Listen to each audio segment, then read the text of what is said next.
আসসালামু আলাইকুম। বাংলাদেশে ইন্টারনেটের একটা বিপ্লব আসছে আর তার নাম স্টারলিংক। মনে করুন সুন্দরবনের গভীর জঙ্গল থেকে কক্সবাজারের সমুদ্র সৈকত, সব জায়গায় হাই স্পিড ইন্টারনেট। কিন্তু এই স্টারলিংক কিভাবে আমাদের জীবন বদলাবে আর এর পিছনে কি কি চ্যালেঞ্জ আছে, আজ আমরা সব জানবো। চলুন শুরু করা যাক। স্টারলিংক হলো মহাকাশ থেকে ইন্টারনেট সরবরাহের একটা মেগা প্রজেক্ট। এটা স্পেস এক্স নামের একটা কোম্পানি, যার মাথা হলেন বিশ্বের সবচেয়ে আলোচিত উদ্যোক্তা ইলন মাস্ক। 2015 সালে এই প্রজেক্ট শুরু হয় আর 2019 সাল থেকে স্যাটেলাইট পাঠানো শুরু। মনে করুন এটা যেন মহাকাশে একটা ইন্টারনেট মাকড়সা জাল, যেটা পৃথিবীর প্রতিটি কোণে ইন্টারনেট পৌঁছে দেবে। এই প্রজেক্টের পেছনে তিনি চান মানুষ মঙ্গল গ্রহে বসবাস করুন, আর স্টারলিংক হলো তার সেই স্বপ্নের ফান্ডিং মেশিন। স্পেস এক্স হলো একটা এরোস্পেস কোম্পানি, যারা রকেট আর স্যাটেলাইট বানায়, আর স্টারলিংক তাদের ইন্টারনেট প্রজেক্ট।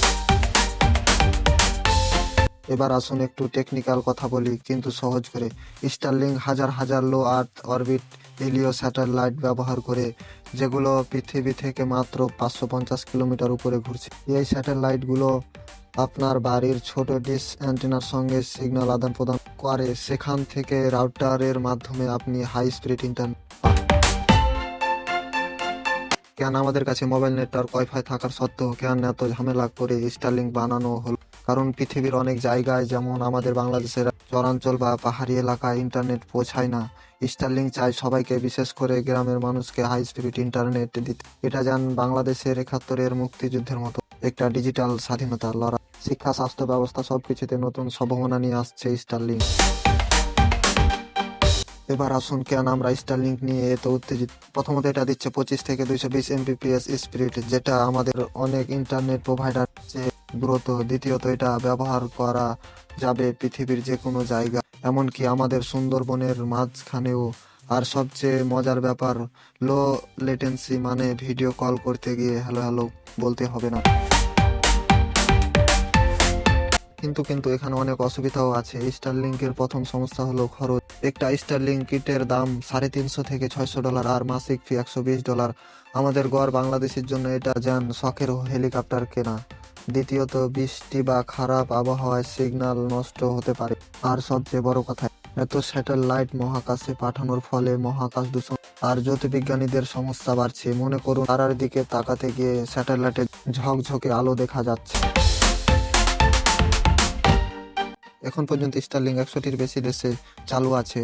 ইউরোপ, আমেরিকা, এমনকি আফ্রিকার অনেক দেশে এটা জনপ্রিয়। আর বাংলাদেশে, আমাদের এখানে 2023 সাল থেকে আলোচনা চলছে। গত বছরও স্টারলিংক বাংলাদেশে টেস্টিং করেছে, যেখানে স্পিড পাওয়া গেছে 150 এমবিপিএস। আর 2025 সালের এপ্রিলে মোহাম্মদ ইউনূস ইলন মাস্কের সঙ্গে কথা বলেছেন, যাতে 3 মাসের মধ্যে স্টারলিংক চালু হয়। এটা যেন আমাদের 2024 জুলাইয়ের ইন্টারনেট বন্ধের ঘটনার পর একটা নতুন আশা।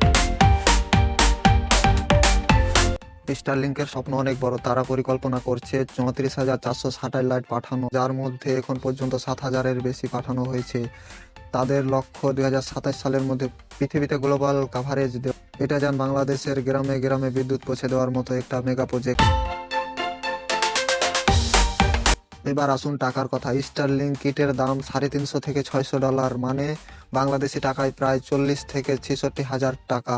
আর মাসিক ফি $120, মানে প্রায় 13,000 টাকা। তবে আফ্রিকার কিছু দেশে এটা মাসে $10 থেকে $30 দেওয়া হচ্ছে।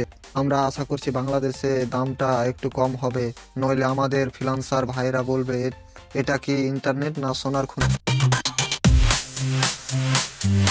স্টারলিংক একা মাঠে নয়, এর সঙ্গে টক্কর দিতে অ্যামাজনের প্রজেক্ট কুপার, অনওয়েভ আর ইত্যাদি। এটা যান বাংলাদেশের টেলিকম মার্কেটের মতো, যেখানে গ্রামীণ ফোন, বাংলালিংক, রবি সবাই লড়ছে। তবে স্টারলিংক এখন পর্যন্ত এগিয়ে, কারণ তাদের স্যাটেলাইট সংখ্যা অনেক বেশি। স্টারলিংক নিয়ে বিতর্ক কম নয়। জ্যোতির্বিজ্ঞানীরা বলছে এত স্যাটেলাইট মহাকাশে পাঠালে তারার আলো দেখা যাবে না। এতে যান আলো দূষণ আর মহাকাশে স্যাটেলাইটের ভিড়ে ময়লার সমস্যা বাড়ছে। মনে করুন আমাদের ঢাকায় ট্রাফিক জ্যাম এখন মহাকাশে। আর কিছু দেশ বলছে এটা তাদের ডেটা নিরাপত্তার জন্য ঝুঁকি। স্টারলিংক শুধু ইন্টারনেট নয়, এটা জীবন বাঁচায়। 2022 সালে ইউক্রেন যুদ্ধের সময় স্টারলিংক তাদের সেনাবাহিনী ও সরকারের কমিউনিকেশন বাঁচিয়েছিল। তো বন্ধুরা, স্টারলিংক বাংলাদেশে আসছে, আর এটা আমাদের গ্রাম থেকে শহর সব জায়গায় ইন্টারনেটের নতুন দিগন্ত খুলবে। তবে দাম আর নিয়ন্ত্রণ নিয়ে আমাদের সরকারকে ভাবতে হবে। কি মনে হয়, আপনারা কি স্টারলিংকের জন্য প্রস্তুত? কমেন্টে জানান আর আমাদের সঙ্গে থাকুন। ডিজিটাল বাংলাদেশ এখন মহাকাশে পৌঁছে যাচ্ছে। ভালো থাকুন আর আমাদের সঙ্গে থাকুন। দেখা হবে পরবর্তী ভিডিওতে।